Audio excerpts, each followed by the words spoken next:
नमः शिवाय। शिवजी सदा सहाय। ओम नमः शिवाय। गुरुजी सदा सहाय। जय गुरुजी। शुक्राना गुरुजी। गुरुजी के चरणों में शत शत कोटि कोटि प्रणाम। जय गुरुजी संगत जी। आज गुरुजी की कृपा से मैं गुरुजी की किताब दिव्य आभा, जो हमारे लिए सबसे बड़ा गुरु ग्रंथ है, पढ़ने जा रही हूँ। आप सब संगत जी भी सुनिएगा। जय गुरुजी। शुक्राना गुरुजी। अमेरिका से वापस लौटी दंपति को गुरुजी का आधार। जौहर परिवार न्यूयॉर्क में 5 वर्ष रहने के बाद भारत लौटा था। उनकी वापसी के बाद अनेक बाधाएं आईं। घर लौटना इतना रोमांचक नहीं था जितनी उन्होंने आशा करी थी। मीरा जौहर को ऐसे समय पर किसी सलाहकार के ना होने का अत्यंत दुख था, किंतु ये सब अगस्त 2006 में परिवर्तित हो गया। कुछ समय से उनके पड़ोस में रहने वाले भाटिया परिवार के सदस्य, जो उन्हीं की भांति भूमि भवन के व्यवसाय में थे, उनको मात्र गुरुजी से संबोधित होने वाले व्यक्ति से मिलने को बार बार कह रहे थे। अनिल जौहर असमंजस में थे कि क्या करें। फिर एक शाम को उन्होंने गुरुजी के पास जाने का निश्चय कर लिया।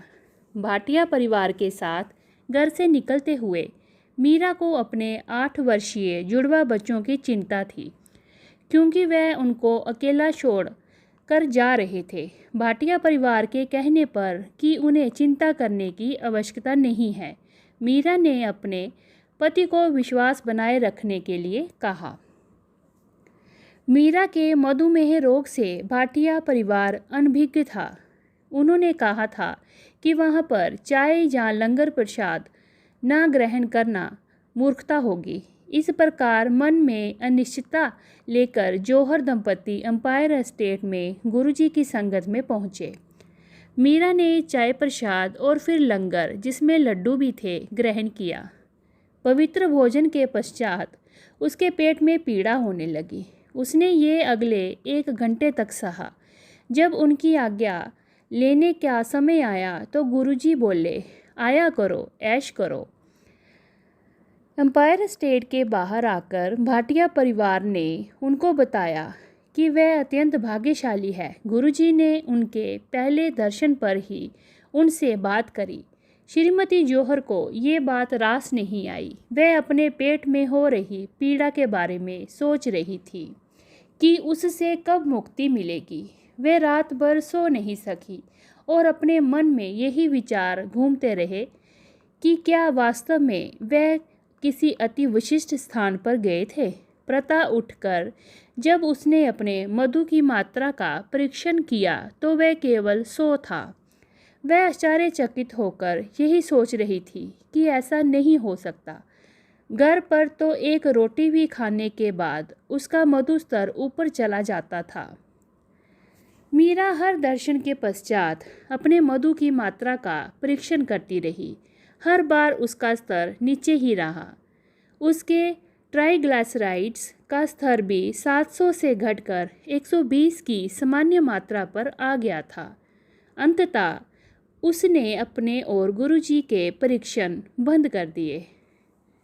उसे विश्वास हो गया कि गुरुजी के आशीर्वाद ही उसको रोग मुक्त कर रहे हैं।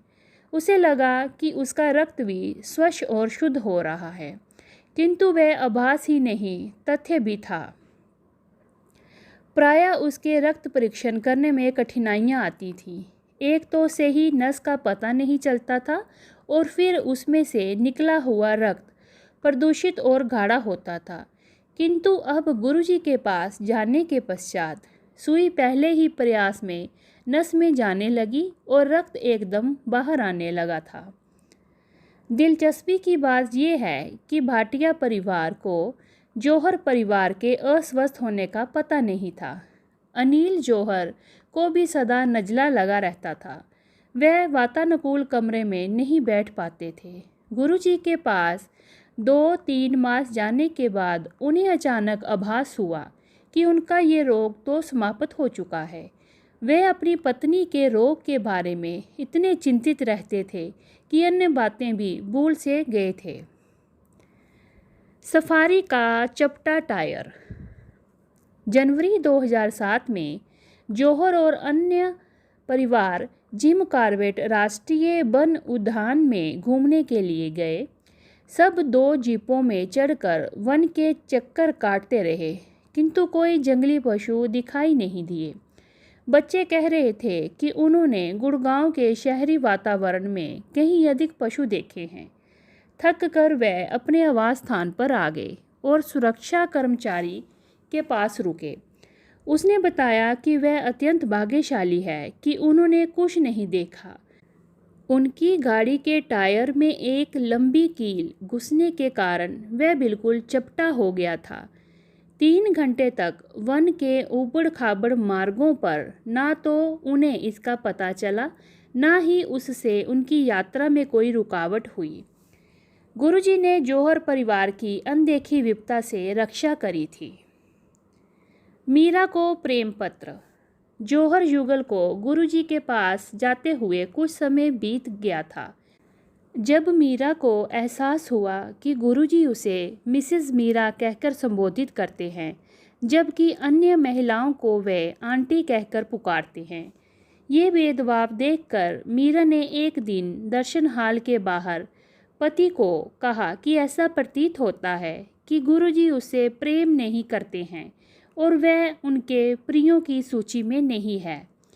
कुछ ही देर पश्चात गुरुजी से आज्ञा लेते हुए गुरुजी ने उसके हाथ में एक लिफाफा दिया और बोले, मीरा आंटी, लव लेटर। सर्वज्ञाता गुरुजी ने अपने भक्त के मन की बात जान ली थी। एक संध्या को आयोजित संगीत समारोह के निमंत्रण को प्रेम पत्र कहकर उन्होंने उसको उत्तर दे दिया था और उसके मन की समस्त शंकाएं दूर कर दी थीं। उसे स्पष्ट हुआ कि गुरुजी के संबंध शब्दों पर निर्भर नहीं होते, वे तो अप्रकट प्रेम से बंधे रहते हैं। गुरुजी की भौतिक उपस्थिति भी आवश्यकता नहीं होती, वे तो सर्वत्र हैं। वे दाता हैं और कोई अपेक्षा नहीं रखते हैं। ईश्वर होते हुए उनका क्षितिज असीमित है। वे केवल प्रेम और आस्था की आशा करते हैं। उनके आशीर्वाद सबके लिए हैं। जौहर के निवास पर सत्संग।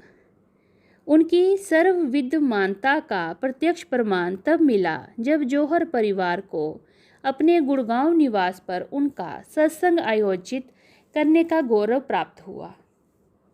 मीरा के अपने शब्दों में, हमने इस बड़े समारोह का आयोजन अपने घर के नीचे तहखाने में किया था। एक दिन पहले अति उत्साह से उसका प्रबंध करते हुए मैंने अपने पति से कहा कि कितना अच्छा हो यदि उस समय हमें गुरुजी की उपस्थिति का आभास हो। गुरुजी ने मेरे मन की बात सुन ली और मेरी आकांक्षा पूरी करी। यद्यपि समारोह का समय सायं 5 से 7 बजे का था, कुछ अनुयायी 4:25 पर ही पहुंच गए। संगत के आते ही गुरुजी की सुगंध पूरे घर में फैल गई। हम अति आनंदित हुए। तो ये तो शुरुआत थी। गुरुजी ने उस समारोह को यादगार बनाने के लिए कुछ और भी सोचा हुआ था।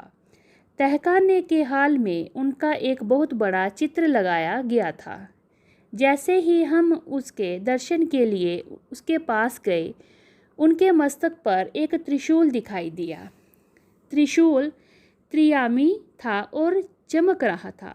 हम स्तंभ रह गए। परमात्मा की उपस्थिति से हमें उनका आशीर्वाद प्राप्त हुआ था। संगत के सदस्य आने लगे। गुरुजी की आरती हुई। सबने सत्संग में प्रेम से भाग लिया। लंगर के उपरांत भक्त जाने लगे। देर शाम को जब कुछ ही लोग बचे थे, हमने एक और अचंभा देखा। निवास के भूमि तल पर गुरुजी के एक अन्य चित्र पर एक अति मनोरम शिवलिंग उभरा। ये एक अन्य अविस्मरणीय पल था। हे भगवान, हे गुरुजी, हम पर सदा अपनी कृपा बनाए रखिए और सदा सुमार्ग दिखाइए। ये सत्संग गुड़गांव के मीरा एवं अनिल जौहर, आंटी और अंकल जी का है। जय गुरु जी, शुक्राना गुरु जी। ओम नमः शिवाय, शिव जी सदा सहाय। ओम नमः शिवाय, गुरु जी सदा सहाय। जय गुरु जी, शुक्राना गुरु जी।